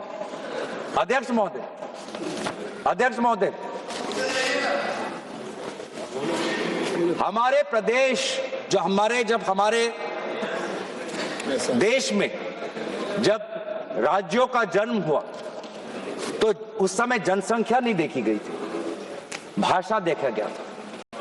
भाषाओं के आधार पर एक लिंग्विस्टिक रीऑर्गेनाइजेशन हमारे प्रदेशों को हुआ था।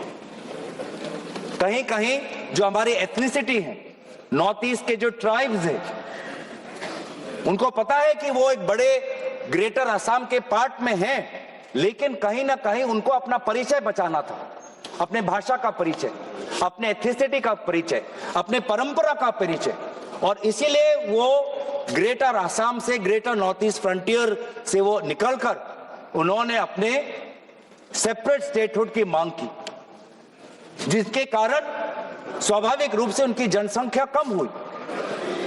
आज वो जो मांग उन्होंने की, अपने परिचय की, अपने स्वाधीनता की, अपने भाषा की, अपने जाति की, अपने परंपरा की, आज उसके लिए उनको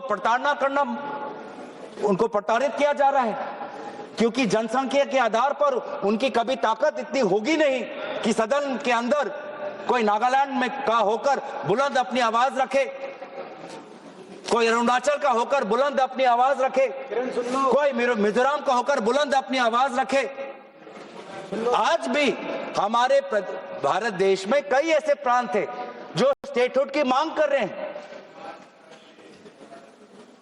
गोरखा का एक मांग है, सेपरेट स्टेटहुड की मांग कर रहे हैं, और आज जब वो सेपरेट स्टेट होंगे तो उन्हीं की जो जनसंख्या है उनके कारण उनको कमजोर किया जाएगा।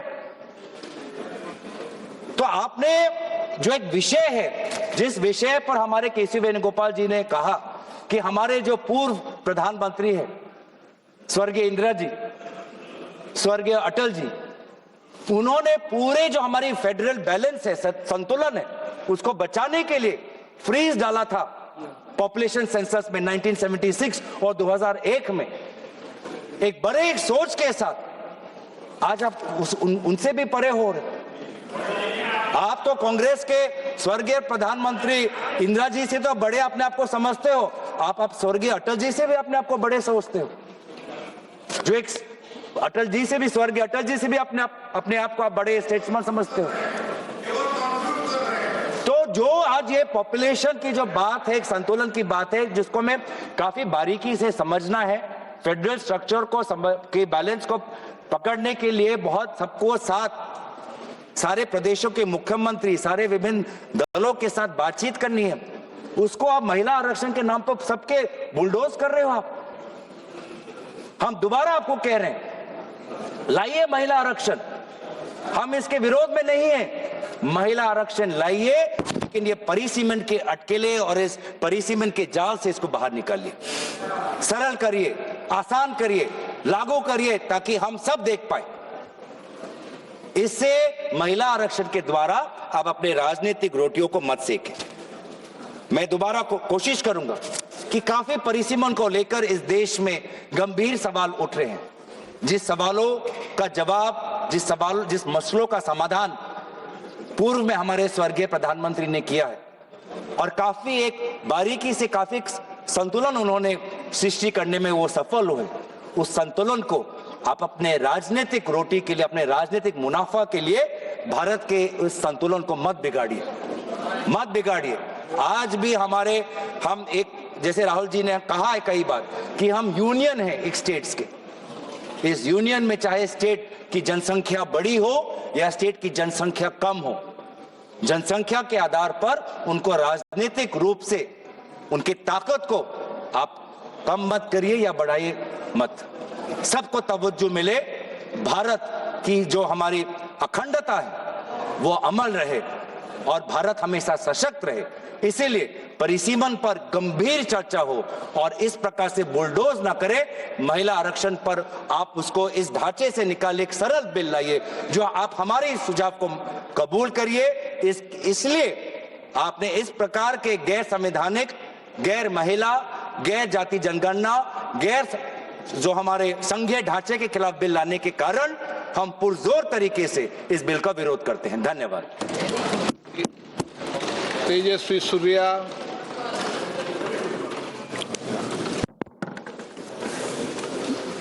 Thank you, Speaker, sir.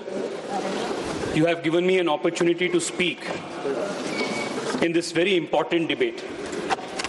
Speaker, sir, today is truly a historic day because finally the women of India who have been waiting for almost 40 years for their right, for their due to participate in the national policy-making process will finally get their share. The Narendra Modi government, by the 3 bills that have now been introduced, is not only going to fast-track the Women's Reservation Bill and its applicability from 2029, it is also going to write a new chapter in the development journey of India by for the first time giving the Nari Shakti of this country a vocal, visible, credible, tangible representation in the nation building process. I would want to, on behalf of all the women of this country, congratulate and thank Prime Minister Narendra Modi for these 3 very important and historic bills that are fast-tracking, catalyzing the participation of women in the country's politics. Speaker, sir, the journey of the Women Representation Bill, the Women Reservation Bill that started in 1996 and is finally now seen crucial in 2026. This 30-year journey has seen a checkered history. At least a half a dozen times, the bill was introduced, and on one pretext or the other, especially parties who are now in the opposition, delayed, disrupted, and ensured that the bill does not see the light of day. We still remember when earlier the bill was introduced in the earlier government's tenure, leaders from Samajwadi Party and the RJD tore up the bill in this house and said this women reservation bill will pass only over my dead body. The country remembers this kind of emphatic opposition that they gave to the women reservation bill at that time. ये अटके रहा था, 30 साल के लिए अटके रहा था। आज नारी शक्ति वंदन अधिनियम जो पारित हुआ है, वो सिर्फ और सिर्फ भारतीय जनता पार्टी और नरेंद्र मोदी जी के कारण से वो पारित हो चुका। अध्यक्ष जी, even today, the opposition has now come up with a new argument, a new pretext to further stall and further disturb and oppose the application of the women reservation bill. And the new pretext that they have come up with is this vacuous opposition, this baseless opposition to the delimitation exercise. When the Nari Shakti Adhiniyam was passed in 2023, and it was passed unanimously, all political parties agreed that the Nari Shakti Vandan Adhiniyam, the women reservation bill, will be applicable after the census and a delimitation is undertaken. This is the mandate of the constitution that everybody voted for. Today, the opposition has taken a U-turn. They are now opposing the fast tracking of this bill in the 2029 elections and saying we want to oppose this because we don't want the delimitation exercise to take place. I come from the south of the country, the southern state of Karnataka. Speaker sir, just like you represent from Kerala. Speaker sir, over the last 3 days, we have seen a systematic misleading and propaganda by certain members of the opposition in the most irresponsible, anarchic fashion to mislead the people in the south of India. Let me make it very clear. If at all there was anything, even an ounce of injustice that the proposals that the government has brought to the parliament, even if there was an ounce of injustice to the south of India, I as a proud Kannadiga would have been the first to oppose such kind of a proposal. I have gone through the proposal that the government of India has brought, the Modi government has brought. I am saying this not as a member of the BJP, but I am saying this after thoroughly examining all the 3 proposals, that other than the practical proposal that the Modi government has brought for delimitation of seats in the country, the south of India and the smaller states of India that have controlled our population, we could not have got a better deal than this. This is the best deal that the Narendra Modi government has provided. Very briefly, I want to explain to you, through you to the House and the country, Speaker sir, the constitutional framework that governs the delimitation exercise. My learned friend Gaurav Gogoiji was in his speech mentioning that we are bringing the delimitation exercise through the back door. I want to very clearly make it clear to him that the delimitation exercise is not a backdoor exercise that the BJP is doing. This is a constitutional mandate of Article 81 and 82. We are only purely following what the Constitution asks us to do. There are 3 primary articles that govern the exercise that we are now conducting, Speaker sir. Article 81, Article 82 and Article 330A of the Constitution, which provides for women reservation. Let us examine all the 3 articles briefly and summarily to understand what the articles essentially say. The first article, 81, determines the total number of seats. It also says that the total number of seats meant to the Lok Sabha, the House of People, must be divided across the country in such a manner that the ratio between the number of total seats and the population of the state is, so far as practicable, the same for all states. This is the first requirement. The second requirement of Article 81 is that within the states, the territorial constituencies shall be divided in such a manner that the ratio between the population of each constituency and the number of seats allotted is, as far as practicable, same within the state. This is the mandate of the Article 81. Now, as you are aware, Speaker sir, Article 81 and Article 82, by operation of the 42nd Amendment, which was carried forward again by 2001 Amendment, froze the number of seats in the Lok Sabha to 543 with a leeway to expand it to 550 seats. Why was this done? In 1997, when this was first discussed, the population in the country had not stabilized. Therefore, a compromise formula was taken that let us not put the southern states which have performed well in population control, let us not penalize them, let us freeze the number of seats. The same thing continued even in 2001.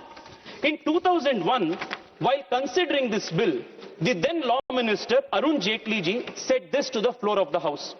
He said the national population policy also envisages that the year 2026 shall be the year in which the population of the country would hopefully stabilize. Therefore, what was true till 2000 is sought to be frozen till the year 2026. That is, the year in which we anticipate, hopefully, that the population figure in the country would stabilize. This is the motive behind freezing of the seats in 1971, which was carried for another 25 years in 2001.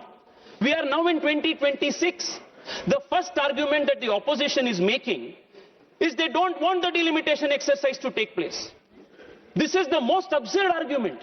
In 1971, the population of the country was 550 crores.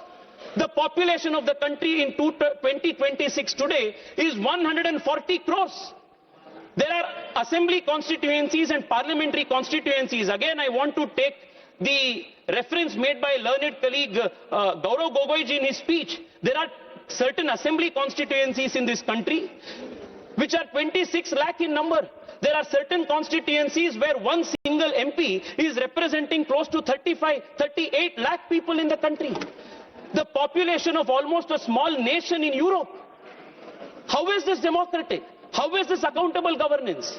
How can the number of seats that was frozen in 1971 still cater to a population of 140 crore in 2026? For better governance, for better accountability and accessibility of elected representatives, Speaker sir, delimitation is not a mere democratic imperative, it is also a constitutional duty that finally Narendra Modi government is performing today.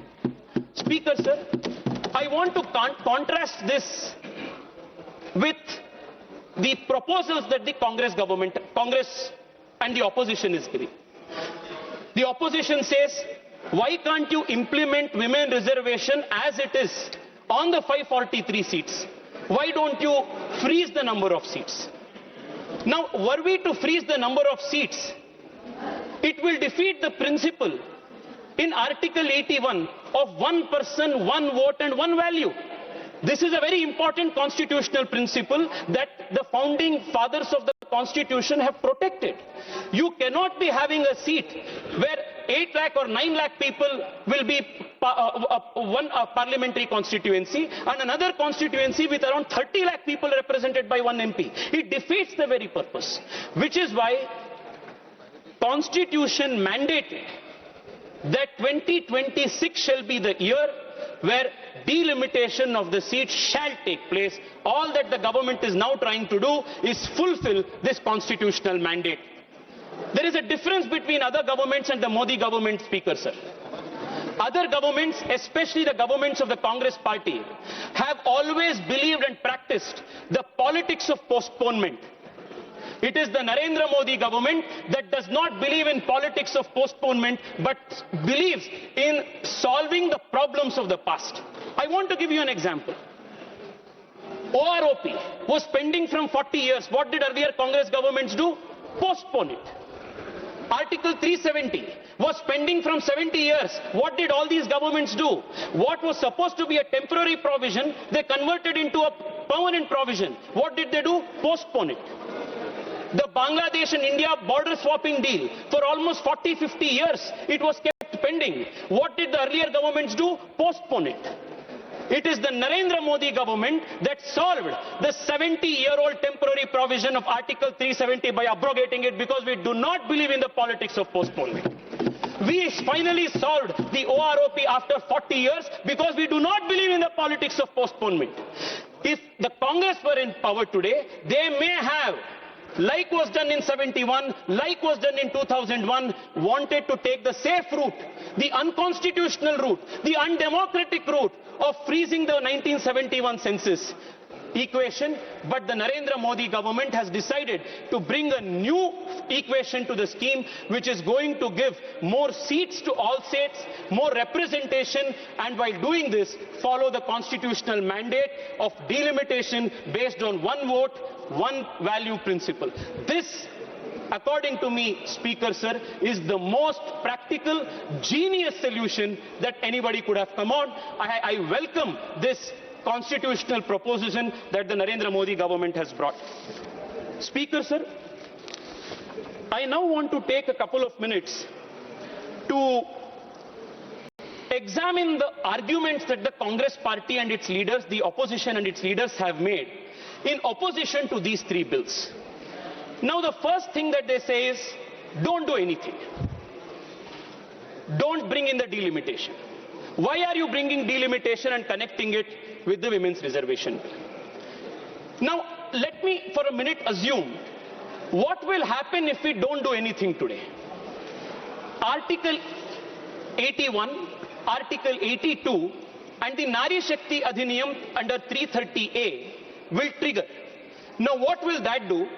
2027, the moment the new census data is published, the delimitation exercise will get triggered. And because as of today, Article 82 and 81 freezes the number of seats in the country at 543, all across the country, delimitation will have to take place to redistribute the 553 seats among the existing states of the country based on the 2027 population. Now, what is this scenario going to do? Speaker sir, because you come from Kerala, I want to draw the attention of the country with an instance, an example of Kerala. Now, suppose the government today does not go ahead with delimitation and 330A comes into play by force of law. 2027 census gets published. What will happen then? Look at these numbers, Speaker sir. Today, Kerala has 20 parliamentary seats. If you will divide based on 2027 projected population, the population of the country and population of Kerala, and divide the 553 seats across the country from north to south, then Kerala will lose 6 seats. Kerala will have only 14 seats. Now, on these 14 seats, bring 1/3 representation for women that 330A Nari Shakti Adhiniyam brings. Now, what is going to happen? In that case, Venugopalji will not have a seat. In that case, all those people who are representing the Congress here and opposing this will not have a seat. What the present proposal of the Narendra Modi government is to not only protect the existing seats from encroachment, it is also a proposition to ensure that Kerala does not lose out on 6 seats. Now, for a minute, I want to assume, let us not take the 2027 census, but let us divide the country's parliamentary seats on the basis of 2011 census. Now, what will happen? 2011 census ke aadhar par, if we are going to divide the number of seats, again 543 because Article 81 freezes is at 843, again Kerala will lose 5 seats. If you take 2011 seat number, Kerala will lose 5 seats. If you take 2027 number, Kerala will lose 6 seats. What Narendra Modi government is today offering is additional 10 seats to Kerala. This is only gain and no loss. This is why I say this is the best proposal that one can bring. Speaker sir, let me take the example of Tamil Nadu. I am glad that Rajaji has come here. Now they are making the most loudest opposition. One second. How can you convince the House how this 10 seats will be increased, by which provision? How? By which provision this 10 seats Yes. I'm coming there, Speaker. Please. Yes. Thank you, Speaker, sir. You have asked a very pertinent question. Many questions from the opposition in the last few days is the delimitation bill, the constitution amendment bill, both do not speak of this 50% increase. On what basis are you saying there is going to be a 50% increase? This is the question. Is this the question, Speaker, sir? Yes. Yes. Speaker, sir, I would want to draw your attention. Not the Speaker, Chairman, sir. Chairman, sir, sorry. I would want to draw your attention to Article 81 of the Constitution again. What does the Constitution, Article 81, say? Article 81 says, as it reads today, not more than 530 states chosen by direct election from territorial constituencies in the state, not more than 20 members to represent union territories in such manner as Parliament may provide. In essence, 81.1 and 2, 81.1a, b, essentially gives 550 seats as the total seats that is now frozen. The interesting part is 81.2, where the mandate is that the above said seats, the 550 seats mentioned above, shall be allotted to each state in such a manner that the ratio between the number of population of seats and the total seats and the population of the state shall, as far as practicable, be same across the state. This is the provision that operates the 50% argument. Today what we have done, instead of 530 members, we have now increased it to 815 members for the House of People seats from the states and increased another 30 for the union territories. A 50% increase is what we have given. Now, how will this be operated? When Article 81.2 is applied and the Delimitation Commission will have to conduct the delimitation and the apportionment exercised exactly on the basis of 81.2 because it's the constitutional mandate, then they will have to reapportion the states. They reapportion the seats in the only manner possible, that is a 50% increase for every state. This is the argument. Chairman, sir, the problem is the opposition does not come prepared for debates. And even if they do come prepared for debates, they behave in a manner as though that they don't understand. Because the object is not to understand, the object is to oppose for the sake of opposing. I hope I have made myself clear, Chairman, sir. Chairman, sir, now let us examine the second argument. Now the second argument is that if there is a proportionate increase in 50% of seats for all states, then the states of southern India will lose out. Rajaji, please listen to me. I am as much as Indian from the south like you are. The only difference is I do not speak the language of separatism that the DMK practices. I believe that the country from Kashmir to Kanyakumari is one. Speaker, sir, I want to... Surya ji. Speaker, sir. Tejasvi Surya ji. Please, wait, I will. Speaker, sir. I will. Let me. Speaker, sir, let me. I will. Speaker, sir. Tejasvi Surya ji. Now, Speaker, sir. No, please. Chairman, sir, my request is, Rajaji, I will strictly stick to what the technical portion. You just hear me for 1 second. Yes. See, please don't make any allegation against All right, a political party. No. See, no. Please. I will. After this, after Tejasvi Surya, I will give the opportunity since you have mentioned his name. Yes. You please wait. Speaker, sir.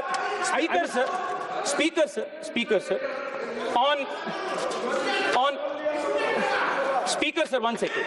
Rajaji, I want to take your attention. On 24th March 2026. If you are taking the name of Sri Raja, then I have to give the chance to you. you. Please give him a chance after my speech. Okay, after my fine. speech, please give him a Fine. I have no objection. After he Speaker, concludes. sir. I will give the chance. No, I will give the chance. Chairman, sir. Chairman, sir. So you are yielding? No. After my speech, let him answer. I'm not yielding. Speaker, sir. On March 24th, 2026, Tamil Nadu Chief Minister M.K. Stalin makes this tweet, and I will read one important sentence from that tweet, with which I have full sympathy and full support. This is the tweet that M.K. Stalin speaks and writes. It is our consistent stand that the current proportional representation of states should not be disturbed under any circumstances. This is what he says. I agree with this. I have already made it clear. If at all this government had brought in a proposal that would decrease the number of seats and my state of Karnataka would be in a loss, I would have been the first to protest it. Now, what has the government done in the light of this tweet? What does the state say? The current proportional representation of states should not be disturbed under any circumstances. I will take you back to this chart. Now, Speaker, sir, if... Chairman, sir. Chairman, sir. Now what is going to happen? We have increased the number of seats to 815, 850 in total. Every state is getting 50% proportionate increase. As a result of this, Tamil Nadu, which is now at 39, is going to get 59 seats. Karnataka, which has 28, is going to get 42 seats. Andhra Pradesh, which has 25, will get 38 seats. Telangana, which has 17, will get 26 seats. Kerala, which has 20, will get 30 seats. And what is the proportionate increase? Andhra Pradesh, 52%, Telangana, 52%, Karnataka, 51%, Tamil Nadu, 51.5%, Kerala, 50%. The total share of the South Indian states, which as it stands today, in the total scheme of things in the parliament, in the floor of the parliament, which is 23.9, will continue to remain 23.9 after this is passed. I don't understand where is this objection coming from. This is exactly what the Modi government has done by protecting the proportional representation of states which should not be disturbed. The argument, the demand that Stalin had made, this is the same thing that the Narendra Modi government has done, but today they are out there in Tamil Nadu doing drama by burning this constitution amendment bill. Let there be a limit to your hypocrisy, Rajaji. Let there be a limit to the hypocrisy of the DMK. Now, Speaker, sir, now the question is, what will be the scenario if we do not increase the seats proportionately by 50%? One of the arguments that has been proposed, advanced, is why don't you simply stick to 2011 census numbers, and based on 2011 census, without the 543 limit, increase the number of states. Now, if we were to increase the number of seats purely on the basis of 2011 census, by not providing... He's not yielding. By not providing a 50% increase, Chairman, sir, this will be the scenario. Tamil Nadu today has 39 seats.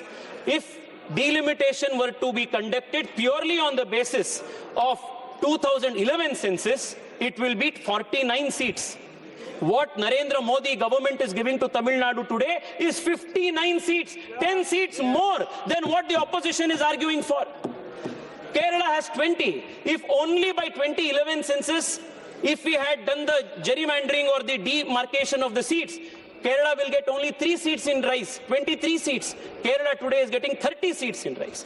Karnataka today has 28. If only by the population, if we were to do for 2011 population, Karnataka will get 41. Karnataka is now getting 42. Andhra Pradesh is 25.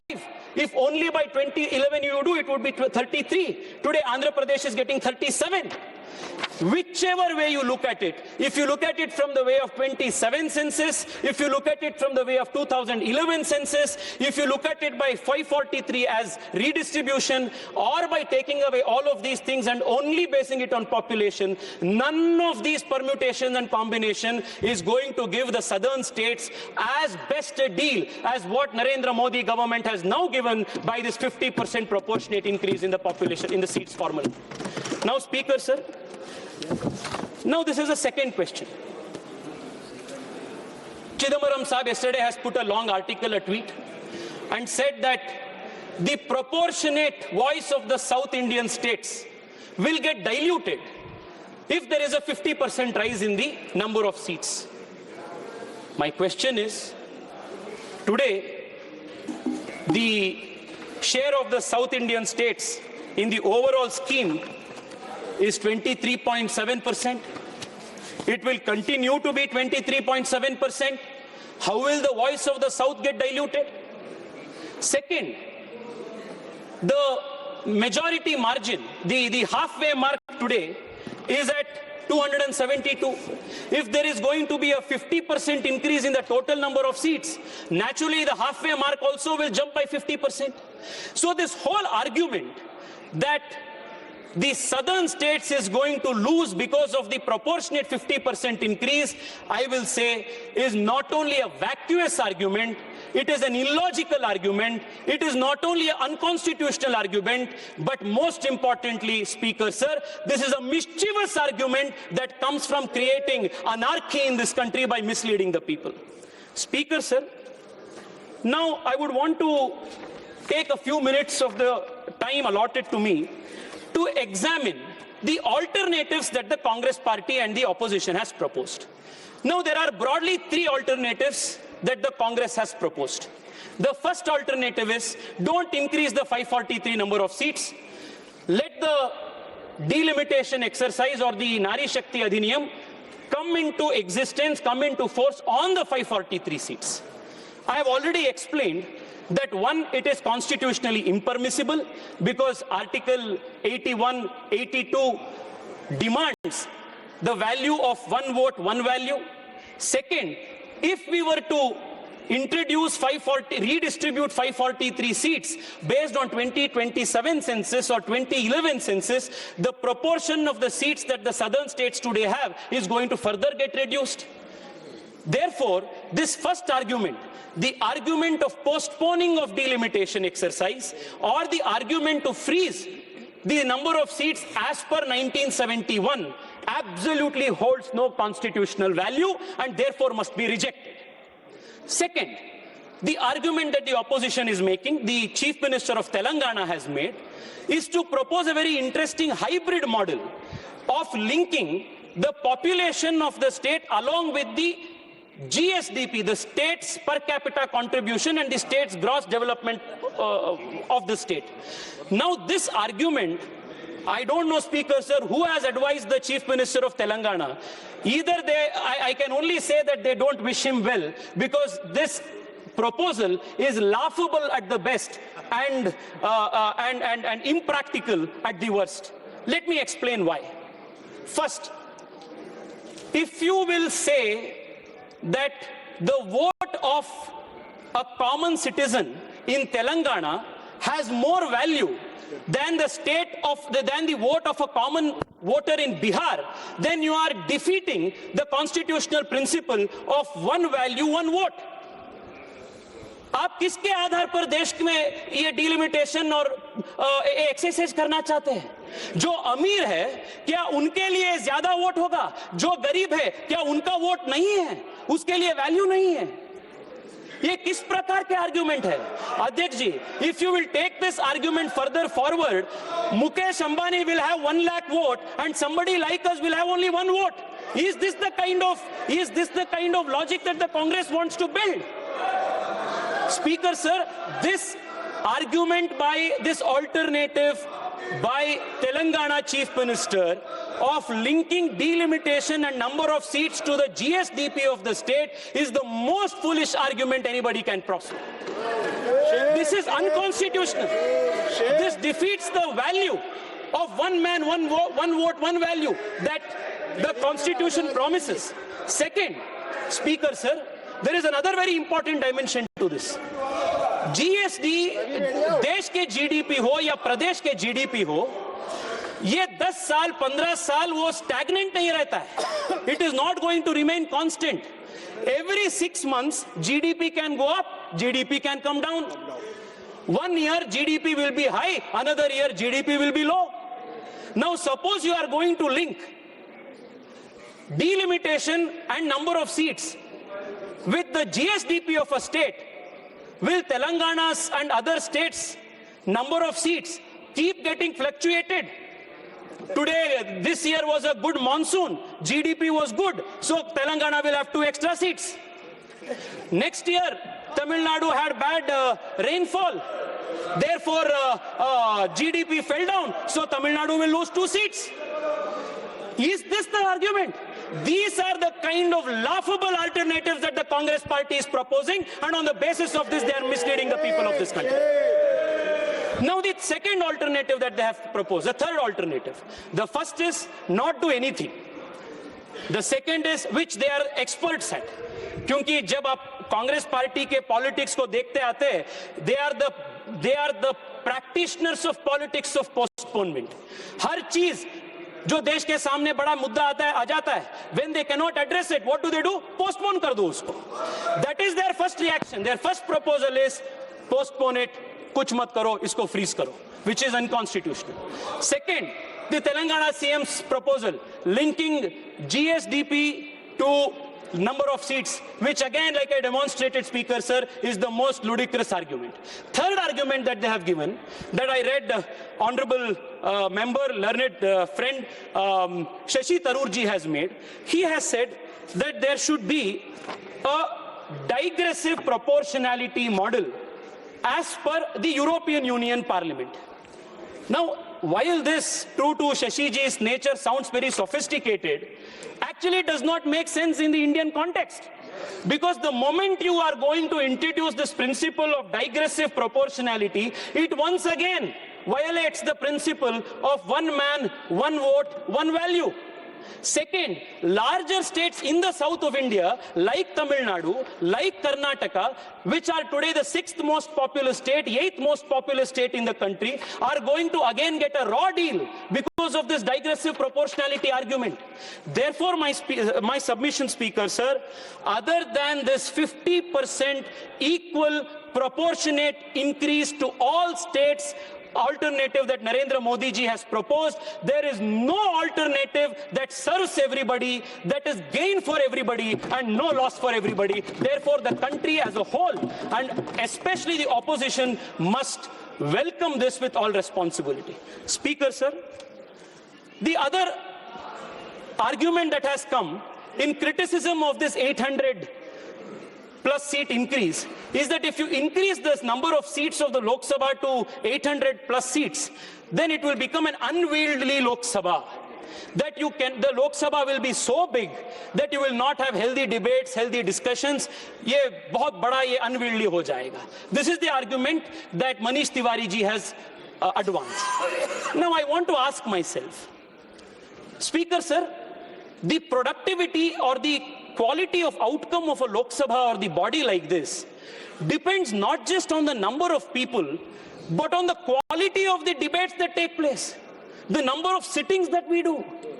In 1952, when for the first time the first parliament after the general election convened, Lok Sabha Speaker Sir would sit on an average of 135 days in a year.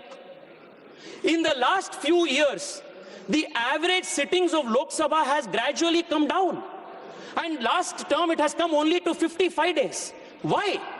Because of the politics of disturbance and disruption that the opposition is doing. इसलिए the productivity कम हो रहा है. My request to you, Speaker Sir, this is something that you can do in your own remit as the Honorable Speaker. Speaker Sir, I'll conclude in 5 minutes, completing just 2 important points. Speaker Sir, when we have now increased the size of the Lok Sabha to 850, we should also proportionately increase the number of sittings of the Lok Sabha to be at least 1/2 times more than what we are now doing. Speaker Sir, you have started a great tradition by increasing the number of hours allocated to 0 hour. Many first-time speakers, first-time MPs who till now had got no chance to speak in Parliament, they got a chance to speak because you gave more time. My request to you, Speaker Sir, is when the Parliament is going to become a 850 member body, instead of around 55 number of sittings that we do per year, if the Lok Sabha were to sit for 125 seats, or like in the case of the Japanese Diet, if we were to sit for 150 days, then every single member representing every single constituency will get more than enough time to place on the floor of the House the problems of the constituents. This is something that needs to be done. Speaker, sir, now I will also want to explain, Speaker, sir, why this whole attention that the opposition parties and a few regional parties in the south, led by the DMK, why are they doing so much noise? And why the tears that they are shedding is nothing but crocodile tears? Yes. Speaker, sir, I thank heavens that in 2026, when the country is doing delimitation, Narendra Modi ji is in power and Bharatiya Janata Party-led government will do the delimitation. Because if you remember, the way the Congress party, the UPA, divided the two undivided Andhra Pradesh into AP and Telangana, it was done in the partition of AP and Telangana was done in a worse fashion than the British did the partition of India and Pakistan. This is the kind of legacy they have, Adhyakshi.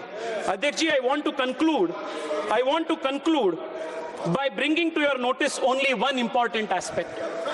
In the last 10 years of the Narendra Modi government, the south of India has enjoyed great support, encouragement for the developmental ambitions of the south.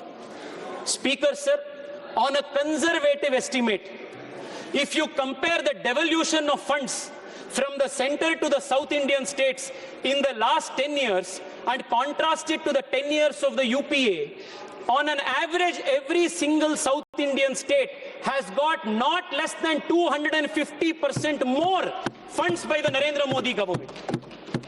The Narendra Modi government has also increased the budget for railway lines. The number of railway electrification that has taken place in the last 10 years under the Modi government in the southern states is unprecedented.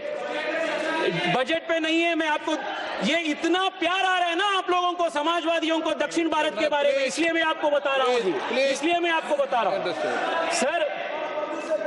Railway budget की बात देखिए आप, आंध्र प्रदेश में 2009 and 2014 के बीच में, speaker sir, 886 crores was what they got. Narendra Modi government has given 10,000 crores. This is just one incident. Number of metros to the southern states has increased. Electrification has increased. Number of rails has increased. Number of airports has increased. The total devolution of funds to the South Indian states has increased. Most importantly, Speaker, sir, we have not only given the southern states more money, more rail, more infrastructure, but most importantly, for the first time in the country's history, more than 25 national institutions today allow for regional language examination. If I want to apply for CRPF, I can do it in writing examination in Kannada, in Telugu, which was not the case when the Congress party was ruling. We have respected language, we have provided more development, and today Narendra Modi is also providing more seats and more proportion allotment to the southern Indian states by protecting the South's voice in the total parliament, the floor of the House. Speaker, sir, I want to conclude by one last point that needs to be addressed. Speaker, sir, the argument that has been repeatedly made is that the argument that is repeatedly made is that the Narendra Modi government is bringing in this proposal to somehow create a disadvantage for the southern Indian states. Nothing at all, Speaker, sir, can be farther more than truth than this particular assertion. Speaker, sir, I want to say that we come from the Bharatiya Janata Party. Bharatiya Janata Party sanskar, our culture, is not to see this nation as tukde tukde. The culture of this party is not to side with those who chant the slogan of Bharat ke tukde honge inshallah, inshallah. This is not the culture of the Bharatiya Janata Party.